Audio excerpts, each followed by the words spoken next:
ஆசிரியர் நியமனம் மற்றும் பதவி உயர்விற்கு தகுதி தேர்வு கட்டாயம் என உச்சநீதிமன்றம் தீர்ப்பு வழங்கிய நிலையில் ஆசிரியர்களை தமிழ்நாடு அரசு கைவிடாது என அறிவித்த பள்ளிக்கல்வித்துறை அமைச்சர் மாண்புமிகு அன்பில் மகேஷ் அவர்களின் அறிவிப்பை தமிழ்நாடு அரசு ஊழியர்கள் ஆசிரியர் நல கூட்டமைப்பு சார்பில் நிறுவன தலைவர் ச. அருணன் வரவேற்றுள்ளார்.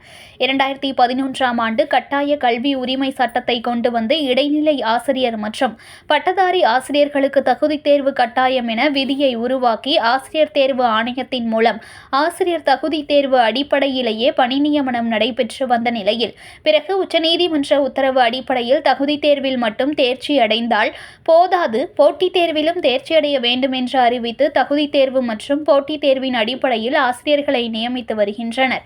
கட்டாய கல்வி உரிமை சட்டத்தின் அடிப்படையில் பதவி உயர்வு இருக்கும் தகுதி தேர்வு அவசியம் என தகுதி தேர்வில் தேர்ச்சி வெற்றி பெற்று பணி நியமனம் பெற்ற ஆசிரியர்கள் நீதிமன்றத்தில் வழக்கு தொடர்ந்தனர்.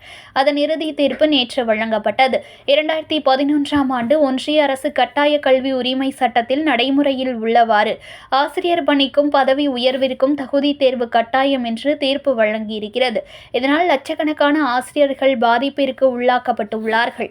தகுதி தேர்வு இல்லாமல் பணியாற்றும் ஆசிரியர்கள் ஓய்வு பெற 5 வருடத்திற்குள் இருப்பவர்களுக்கு தகுதி தேர்வில் இருந்து விலக்கு அளிக்கப்பட்டுள்ளது. 5 வருடத்திற்குள் மேல் இருந்தால் 2 வருடத்திற்குள் தகுதி தேர்வில் தேர்ச்சி அடைந்தால் மட்டுமே பணி தொடர முடியும் என்றும் அறிவித்து தேர்வில் தேர்ச்சி அடையாத பட்சத்தில் கட்டாய விடுப்பு வழங்கி ஓய்வூதிய பலன்கள் அனைத்தும் வழங்க உத்தரவு பிறப்பிக்கப்பட்டுள்ளது.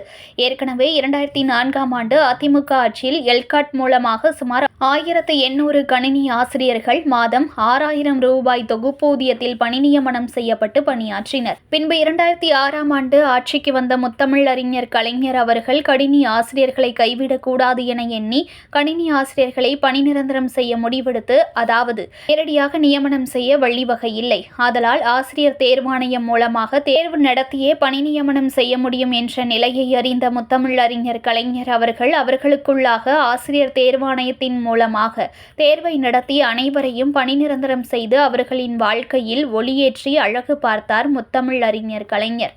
மேலும் 2003ஆம் ஆண்டு புதிய பங்களிப்பு ஓய்வூதிய திட்டத்தை அப்போதைய அதிமுக அரசு கொண்டு வந்து ஒட்டுமொத்த அரசு ஊழியர்களை வஞ்சித்தது. பழைய ஓய்வூதிய திட்டத்தை மீண்டும் கொண்டு வர அப்போது காலவரையற்ற வேலை நிறுத்தத்தில் ஈடுபட்ட 1.5 லட்சம் அரசு ஊழியர்கள் ஆசிரியர்களை பணியிடை நீக்கம் செய்தனர். வேலை நிறுத்த போராட்டத்தை நசுக்க 15,000 இளநிலை உதவியாளர்களை வேலைவாய்ப்பு அலுவலகம் மூலமாக பதவி மூப்பு அடிப்படையில் மாதம் 4,000 ரூபாய் தொகுப்பூதியத்தில் பணி நியமனம் செய்தனர். பின்பு பணி நிரந்தரம் செய்ய கோரியும் நிரந்தரம் செய்யவில்லை.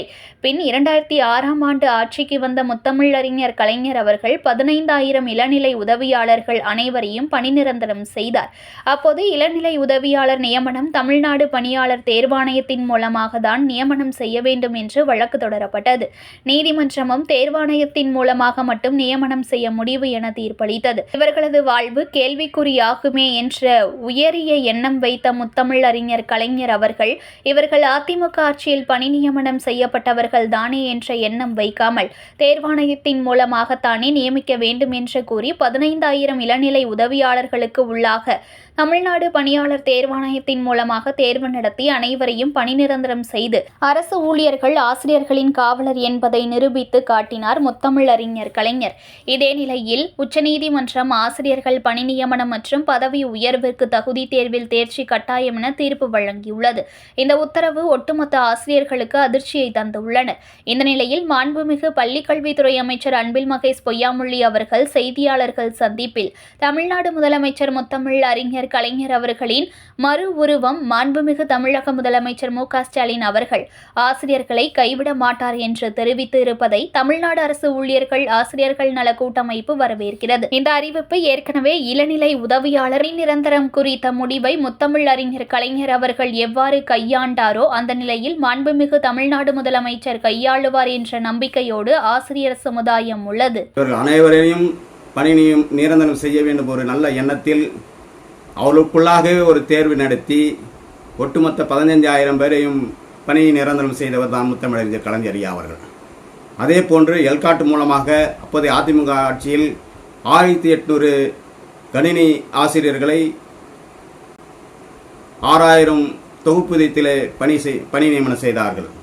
இதனையும் கருத்தில் கொண்டு தேர்வு ஆணையத்தின் மூலமாகவே ஒரு பட்டதாரி ஆசிரியர் பணி நியமனம் செய்ய வேண்டும் என்ற ஒரு விதி இருக்கின்ற ஒரு சூழ்நிலையில் அவருக்குள்ளாக ஒரு தேர்வு நடத்தி அனைத்து கணினி ஆசிரியர்களும் பணி நிரந்தரம் செய்தவர் தான் ஐயா.